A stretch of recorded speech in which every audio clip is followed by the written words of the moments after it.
March 12, 2024. Daily Bread. Passage: John chapter 7, verse 53 to chapter 8, verse 11. Key verse, chapter 8, verse 11. Title: Neither do I condemn you. Then they all went home, but Jesus went to the Mount of Olives.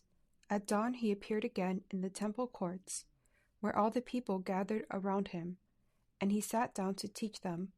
The teachers of the law and the Pharisees brought in a woman caught in adultery.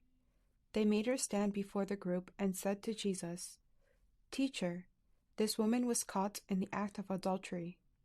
In the law, Moses commanded us to stone such women. Now what do you say?" They were using this question as a trap, in order to have a basis for accusing him. But Jesus bent down and started to write on the ground with his finger. When they kept on questioning him, he straightened up and said to them, "Let any one of you who is without sin be the first to throw a stone at her."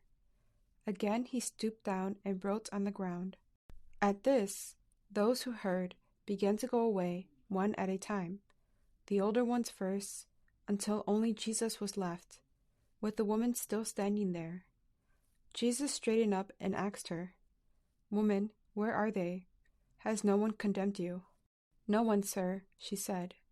"Then neither do I condemn you," Jesus declared. "Go now and leave your life of sin." Daily Bread message. The religious leaders interrupted Jesus' teaching in the temple by bringing a woman caught in adultery.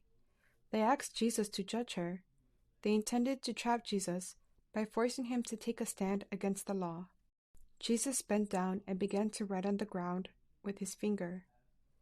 Maybe to calm down the heated situation, when the questioning persisted, Jesus said, "Let any one of you who is without sin be the first to throw a stone at her." Jesus sided with Moses. His verdict was that the woman was guilty, but so were they. Jesus' words exposed their hypocrisy and pricked their conscience until they left, one by one, until only Jesus was left.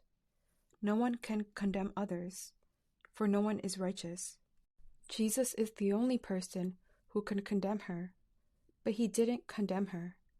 Rather, he forgave her and set her free from the guilt and condemnation of sin. Jesus was condemned in our place and bore all our sins in his body. Jesus came not to condemn, but to save. Forgiveness enables us to live a new life. We find forgiveness of sin and a new life only in Jesus. Prayer. Lord, thank you for your forgiving love that enables me to live a new life. Help me remember your grace and follow you, leaving a life of sin. One word: Jesus forgives, not condemns.